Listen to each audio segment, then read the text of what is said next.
Hi, I'm Lime Green Squid online. Also, my real name is Nick. But yeah, I'm just posting this video as a response to that person who pretty much shouted out to all atheists on YouTube.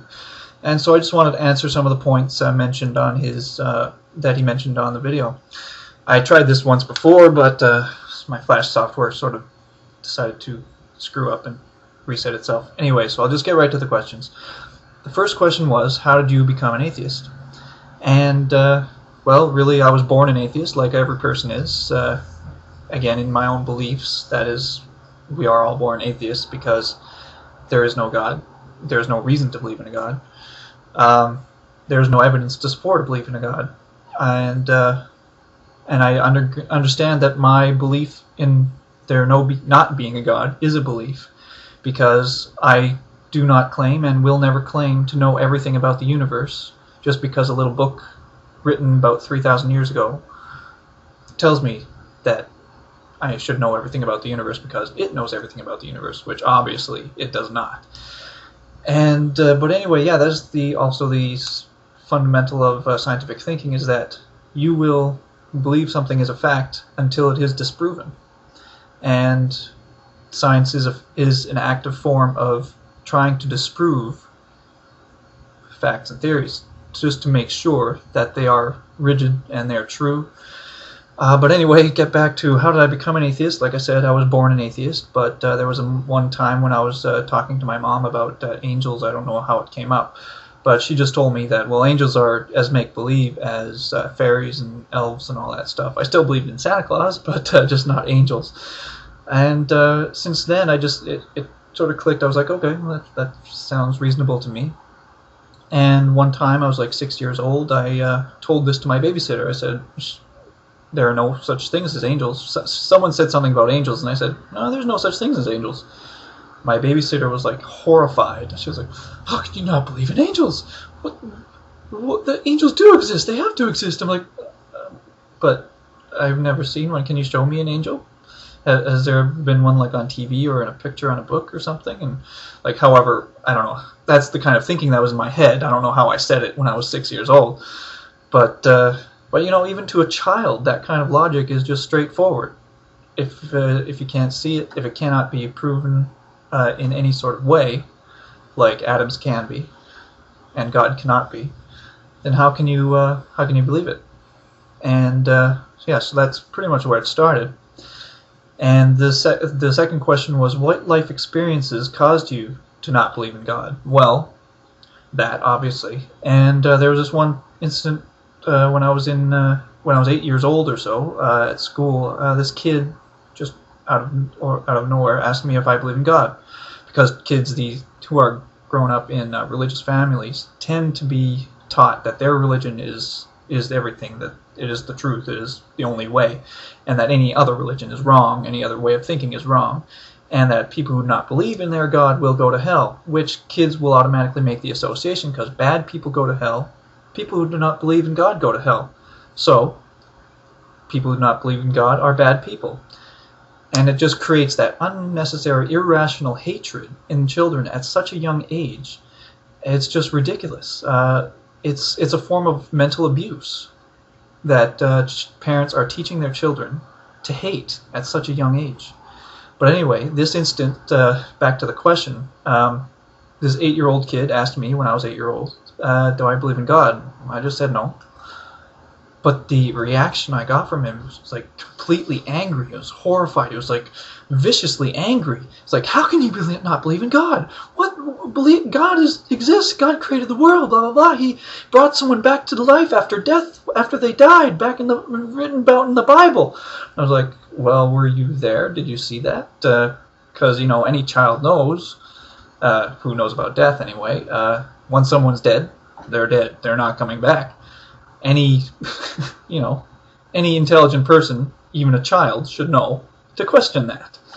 And so I did, and he was like, well, it's written in the Bible.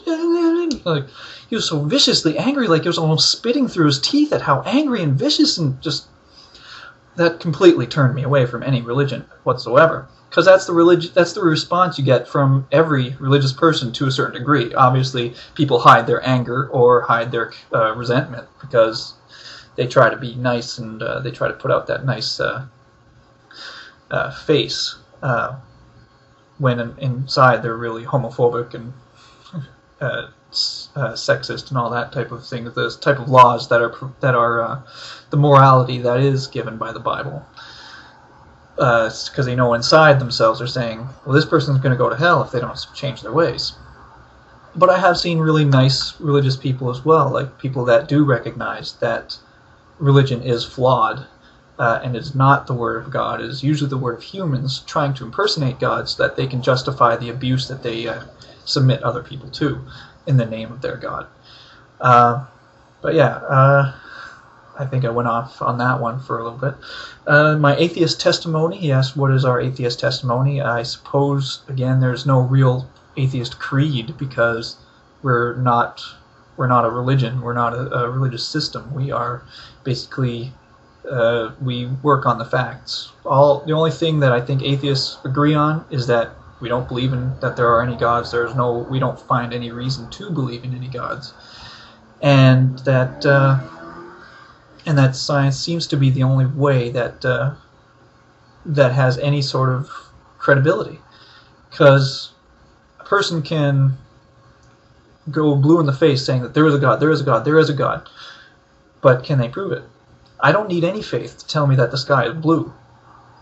I can see it. It's right there. It's plain right in front of my face. To anyone who is not colorblind will understand that the sky is blue. And don't bother going into all those arguments about, well, what if your blue looks like purple? They'll still call it blue because that's what they were taught to call it. It's blue. Whatever. And yeah, I don't need any faith to tell me that because it's right there and I can see it. And it's just, that's one thing I think that all atheists will agree on. And I guess the agnostic part of me will attend to, if you can give me a solid proof that there is a God, I will change my beliefs. That is the beauty of scientific thinking. It frees your mind to be open to possibilities. If there's the proper evidence to support something, why would you not believe it? That's the thing. A God, a religion, does not have any support, have any evidence to support its thinking. Whereas a lot of things about science are meticulously studied, scrutinized, debated. This pretty much science is the act of attempting to disprove theories, and if they can disprove it, then it's false. But if they can't, then they keep it as the closest thing to truth that we can actually reach. We don't close our minds off and say, this is right, and it'll only be right, and it'll always be right, and it can never be proven wrong.